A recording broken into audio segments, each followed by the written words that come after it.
नमस्कार मित्रांनो, लग्नानंतर होईलच प्रेम या मालिकेच्या आजच्या भागामध्ये आपण पाहणार आहोत. धनंजय विक्रमला कॉल करून सांगतो की गुड न्यूज आहे. नंदिनीचा लग्नासाठी होकार आहे. विक्रमला खूपच आनंद होतो. धनंजय म्हणतो की मी आमच्या गुरुजींना विचारून एक चांगला मुहूर्त शोधून काढतो आणि त्यावेळी तू पार्थ आणि सहकुटुंब सर्वजण नंदिनीला बघायला या. रीतसर कार्यक्रम होऊन जाऊ दे. नीट गाठीभेटी होतील आणि गप्पासुद्धा होतील. विक्रम म्हणतो की मी या बाबतीत पार्थ आणि मानिनी सोबत सुद्धा बोलतो आणि वेळ लगेच कळवतो तुला. मानिनी विचारते की काय म्हणाले ते. विक्रम म्हणतो अगं पार्थला घेऊन सहकुटुंब मुलगी बघायला या असं म्हणाले ते. विक्रम विचारतो काय मग पार्थ जायचं ना. पार्थ लाजतच हो म्हणतो. मानिनी जरा शांत होते आणि म्हणते की तुम्ही करते आहात या घरातले, पण वसुताई त्या तर वडीलधाऱ्या आहेत ना घरातल्या, आणि घरातलं आपलं पहिलंच कार्य आहे हे, त्यामुळे अगोदर त्यांना तर सांगायलाच पाहिजे ना. आणि हे काय बिझनेस डील नाही की घरातल्यांना किंवा त्यांना न सांगता तुम्ही हे केलं म्हणून काही हरकत नाही. विक्रम म्हणतो हा जरा नाजूकच प्रश्न आहे. मानिनी म्हणते की शिवाय आपण पार्थचं लग्न ठरवतोय. या घरामध्ये वसुताईंची मुलगी रम्या तीसुद्धा लग्नाचीच आहे. तिच्या लग्नाच्या अगोदर पार्थचं लग्न आपल्याला करता येणार नाही. विक्रम म्हणतो तू म्हणतेस ते बरोबर आहे, पण मार्ग आहे याच्यावरती. आपण मुलगी बघण्याचा कार्यक्रम करू, लग्न ठरवून ठेवू आणि नंतर मग रम्याचं लग्न झाल्यानंतर यांचं दोघांचं लग्न करून देऊ. म्हणजे सगळं कसं रीतीने होईल. मानिनी म्हणते की हो हा सुद्धा एक मार्ग आहे, पण तरीही एक प्रॉब्लेम आहे. रम्यासाठी आम्ही आधीच नावं नोंदवली आहेत, फोटोसुद्धा बघितलीत, मुलंही बघितलीत, पण ती बघता क्षणी बाद करून टाकते. तिला कुठलाही मुलगा आवडतच नाही आहे. विक्रम म्हणतो पण मग तुमचे प्रयत्न तर चालू आहेत ना. मानिनी म्हणते प्रयत्न तर चालू आहेत, पण तिला मुलगा कधी आवडेल कुणास ठाऊक. तोपर्यंत आपल्या पार्थचं लग्न अडून राहील. अर्थात शोध मोहीम जोरात करायला हवी आहे हे मला मान्य आहे. ती पार्थला विचारते की तुझ्या ओळखीमध्ये तुझा मित्र कोणी आहे का बघ ना आपल्या रम्यासाठी. विक्रम म्हणतो की मी आत्ताच वसुताईशी बोलून घेतो, मला नाही वाटत ती फार अडून राहील. आणि काही झालं तरी आपण रम्याचं लग्न झाल्याशिवाय पार्थ आणि नंदिनीचं लग्न नाहीच लावणार. इकडे पार्थ काम करत असताना त्याला नंदिनीचे शब्द आठवतात. पार्थ म्हणतो समोरासमोर त्यांच्याशी काही बोलता आलं नाही, पण आता त्यांचा होकार आहे म्हटल्यानंतर फोन करायला काही हरकत नाही. सुरुवात मेसेजने करतो असं म्हणून तो फोन हातात घेतो. इकडे आरुषी आणि काव्या दोघीही पुस्तकांवरून भांडत असतात. नंदिनी त्यांना ओरडते. तेवढ्यात नंदिनीला मेसेज येतो आणि तो आरुषी पाहते आणि पार्थ जिजूचा मेसेज आहे असं म्हणते. त्या दोघीही फोन अडवतात आणि नंदिनीला काही फोन देत नाही. नंदिनी फोन घेण्यासाठी त्यांच्याकडे रिक्वेस्ट करत असते. काव्या म्हणते तुम्हाला पासवर्ड सांग, मी फोनमध्ये मेसेज ओपन करते. नंदिनी म्हणते तू का असं करतेस, ते वाट बघत असतील, रिप्लाय करायचा आहे मला, पण तरी देखील त्या दोघीही तिच्याकडे फोन देत नाहीत. आरो म्हणते की एका अटीवरती, आम्हाला सगळ्यांना मेसेज वाचून दाखवायचे तरच तुला मोबाईल मिळेल. नंदिनी मेसेज वाचते, पण काव्या आणि आरुषी मात्र तिचा काही पिछा सोडत नाही. इकडे पार्थ विचार करतो की यांनी अजून मेसेजला रिप्लाय का नाही केला, त्यापेक्षा फोनच करून पाहतो असं म्हणून तो फोन करतो. नंदिनी फोन उचलते. पार्थ म्हणतो तुम्ही मेसेजला रिप्लाय नाही दिला, मी मेसेज केले होते. नंदिनी मुद्दामच म्हणते कोणते मेसेज, मी तर पाहिलंच नाही, कामात होते ना त्यामुळे मला वेळ नाही मिळाला वाचायला. बाय द वे तुम्ही कॅफेमध्ये ठीक वाटत नव्हतात, बरे आहात ना. पार्थ लाजतच म्हणतो त्याचं कारण तुम्हाला माहिती आहे ना. नंदिनी मुद्दाम म्हणते की नाही. कोणतं कारण. पार्थ म्हणतो अहो तेच ज्याच्यासाठी तुमच्या घरच्यांनी तुम्हाला अर्जंट बोलावून घेतलं घरी. नंदिनी म्हणते ओ अच्छा अच्छा ते का. अहो आनंद निवासमधली काही लोकं आली होती आणि ती डायरेक्ट घरीच येऊन धडकली, मग मला अर्जंटली यावं लागलं. पार्थ म्हणतो की तुमच्या घरून पण आत्ता मला फोन आला होता. नंदिनी विचारते की कसला. पार्थ म्हणतो हेच की आम्ही तुम्हाला उद्या बघायला येणार आहोत. नंदिनी म्हणते अहो पण मी म्हणाले ना तुम्हाला की मी ठीक आहे. पार्थ म्हणतो म्हणजे तुम्ही होकार दिलाय ना. नंदिनी विचारते की होकार, कसला होकार. पार्थ म्हणतो की म्हणजे घरच्यांनी तुम्हाला न विचारता परस्पर करतायत का हे. नंदिनी विचारते की काय परस्पर चाललंय. पार्थ म्हणतो एक मिनिट, तुम्हाला यातलं काहीच माहीत नाही का. नंदिनी हो असं म्हणते. पार्थ म्हणतो म्हणजे होकार आहे. नंदिनी म्हणते पण हे कसं कळलं. पार्थ म्हणतो की कळालं आपोआप, मग भेटूयात उद्या, तसं निमंत्रणच आहे ना. दोघेही फोन ठेवून देतात.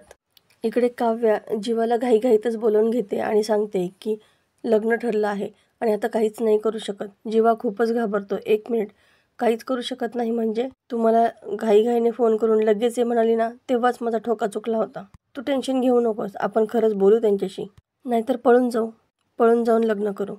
पण मी काहीही झालं तरी तुझा हात सोडणार नाही. बोल ना काहीतरी, तुला कळतंय का? धडधड किती वाढली माझी. काव्या हसू लागते आणि जीवा जरा रिलॅक्स हो. लग्न ठरले पण माझं नाही ठरलं. Thank God. मग कशाला इतकं घाईघाई बोलावून घेतलंस? काव्या म्हणते कारण लग्न आपल्या घरातलं आहे. जीवा म्हणतो लग्न तुझं तर नाही आहे, मग माझं? माझ्या घरच्यांनी मला न सांगता माझं लग्न ठरवलं. पण हे तुला कसं कळलं? काव्या चिडूनच म्हणते जन्मेजय, वेडायच का तू? आणि 24 तास तुझ्या डोक्यामध्ये आपल्याच लग्नाचे विचार असतात का?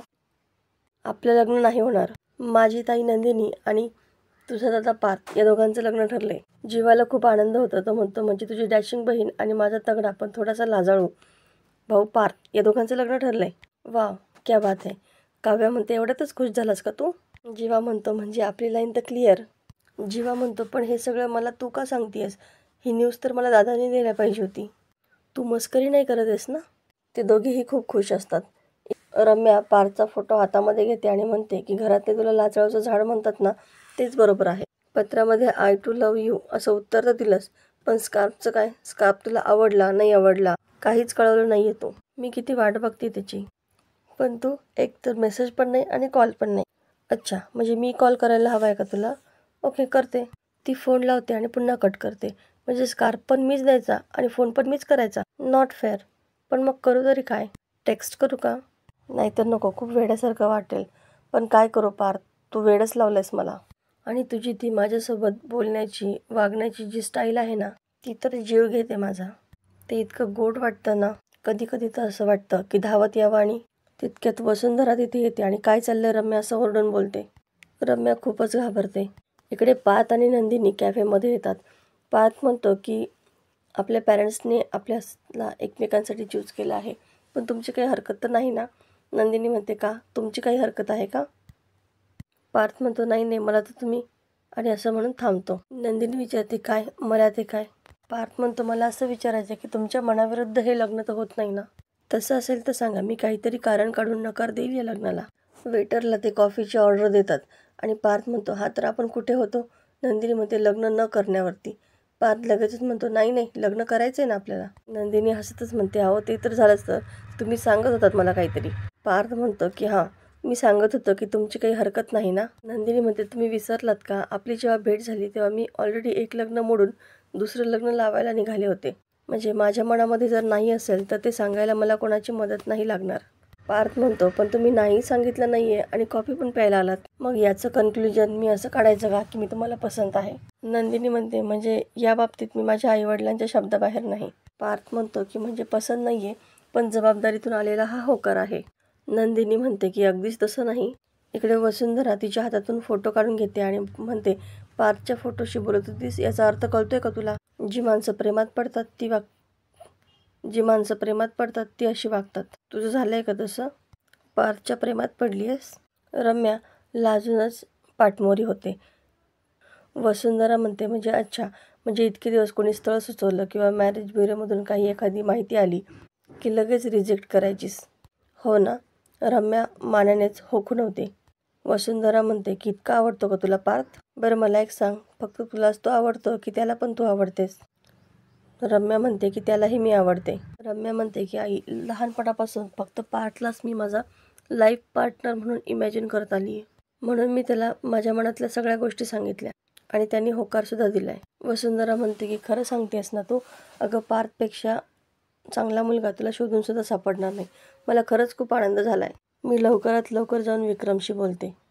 अगं आपल्याकडे रीत आहे मामाच्या मुलाला आपली मुलगी द्यायची, आणि तसं सुद्धा घरातल्या सगळ्यांची लाडकी आहेस तू. आणि मग आता पार्थलाच तू आवडते म्हटल्यानंतर प्रश्नच येत नाही. आणि दुसरं म्हणजे लग्नानंतर सुद्धा माझ्या डोळ्यासमोर राहशील. रम्या आनंदाने तिला मिठी मारते. इकडे पार्थ नंदिनीला विचारतो की तुम्हाला एक विचारू का? तुमचं प्रेमाबद्दल काय मत आहे?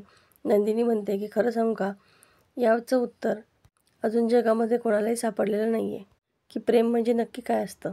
खूप शेड्स आहेत ना प्रेमाच्या. आणि तुम्हाला एक सांगू का, माझे खूप मित्रमैत्रिणी असे आहेत की ज्यांचं लव्ह मॅरेज झालंय आणि ज्यांचं अरेंज मॅरेज झालंय, असे खूप मित्रमैत्रिणी आहेत.